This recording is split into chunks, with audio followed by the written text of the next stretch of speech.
Hi, everybody. Dave Chudowski live at the Q as we get set for a huge game tonight. Game 6, Cavaliers and Celtics. Now, here's the good news. If this series continues on the same pattern, you like the Cavs' chances to win tonight because they are at home. The home team has dominated all throughout this series.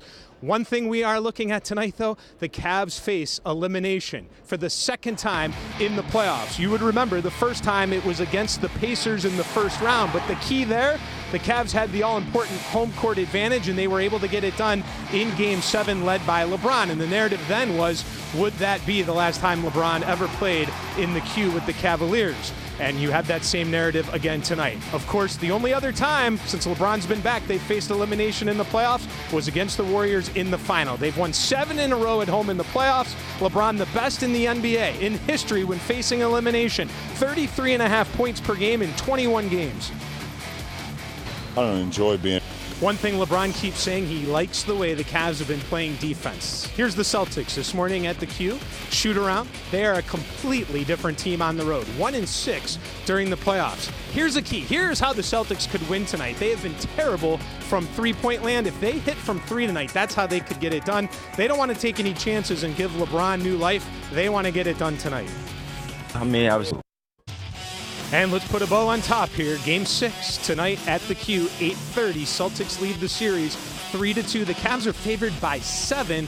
The Cavs 5-2 since 2015 when facing elimination. Well, just a huge weekend over here. Next door at Progressive Field, the Indians facing the world champs as they take on the Astros again. It's game 2 of a 4-game series. Things did not go well last night as they lost to the Astros. Here are the Indians as we check in on BP. That's today over at Progressive Field.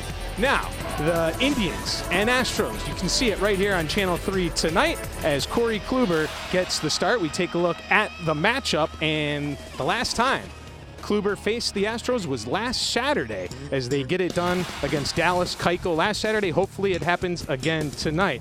So, Corey Kluber, the only time the Indians have beaten the Astros this year was last Saturday when Kluber won. He had 10 Ks. It was close. The bullpen almost blew it, but they got it done. Kluber enters tonight's start having allowed 3 or fewer earned runs in each of his last 22 starts. So once again, that game right here on Channel 3, Indians and Astros, and the big one, Sarah, here at the Q.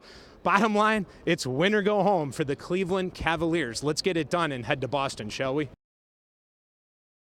Hi, everyone. Dave Chudowski live at Minute Maid Park here in Houston, and bad news. Boy, it was ugly, really. The Indians, a 7-2 loser over the Astros today as the Astros get it done in Game 1. The Indians are now down 1-0 in this best-of-5 series, and as I mentioned, it was ugly.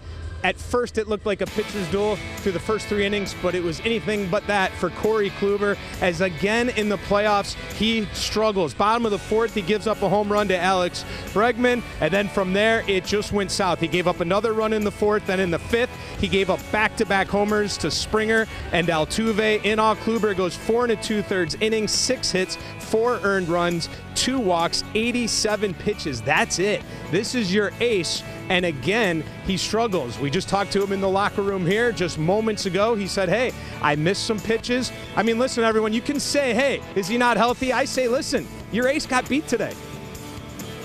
Just did. All right, let's not just beat up Kluber here. I mean, the offense, this is ridiculous. I mean, you have one of the best offenses in baseball, and you get 3 hits. That's it. 3 hits. Their best opportunity was in the 6th. They hadn't had any hits. They hadn't had any runs. They finally put something together. They get a couple runs, but you had bases loaded and your 2, 3, and 4 hitter up, and you get 2 runs on a wild pitch and a ground ball. Unacceptable. You have to bring the bats. Now listen, on the other hand, Justin Verlander was amazing. Just 2 runs, 7 Ks, 5 in the 3rd inning. So I get that. Let's give Verlander some credit too. He's triple. Game 2, 4:37 tomorrow. The Indians have now lost 4 straight ALDS games. They got to take tomorrow, and they're going to rely on Carlos Carrasco. He will start Game 2. He was great against the Yankees last year in the ALDS. This year, 17 wins, 231 strikeouts. It's all on you now, Cookie. Let's talk Browns now. Another rookie gets Rookie of the Week. Nick Chubb, congratulations. That's 3 out of 4 weeks. Another guy who's gotten it, Baker Mayfield, and we're all excited to see how he does this Sunday against the Ravens. It's his first start at home. And he took the blame last week for all the turnovers. I don't blame him, but he did. But no mental mistakes here this time, right? Physical mistakes are going to. Hi, everybody. It's really starting to feel different. Sure, they still have a long way to go. They tried to mess it up, but today it's not the same old Browns. It's the best Browns start since 2014 as they beat the Ravens to move to 2-2-1. Things don't get off to a great start, though. Offense, first drive of the game, Baker back to pass. He is intercepted across the middle by Tavon Young. Turnover leads to a Baltimore field goal. Later in the first, second, and goal for the Ravens. Looks like they're going to go up 2 scores. Denzel Ward, though, picks off Joe Flacco, the rookie's 3rd pick of the season. It's still 3-0. The offense running the 2-minute drill right before halftime. Baker finds Hollywood Higgins, 19-yard touchdown, but they missed the PAT, so it's a 6-3 lead. Last play of the half, the Ravens trying to tie up the game on a 48-yard Justin Tucker field goal, but it's Ward. He blocks it. It's a 3-point Browns lead at the break. Third quarter, Flacco's pass is complete, but Joe Schobert going to knock the football loose. Coley recovers, and the Browns take over, but they can only get a field goal out of it. Fourth quarter, only 56 seconds left in the game. Tucker comes on for a field goal, 32 yards. It's good. We are tied up at 9. We go to overtime for the 3rd time this year. 10 seconds left in overtime. Greg Joseph, 37 yards out. It is good. The Browns win 12-9. It was different today. They haven't lost at home. Hey, kicker, nice job. Felt good. All right, Baker Mayfield makes his first start at home in the NFL.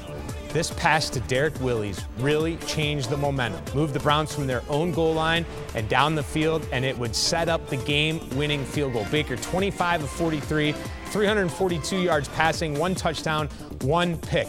I am telling you, and I have been telling you, that he's the guy, and I'm starting to think that we might be onto something here. I mean, Baker, right?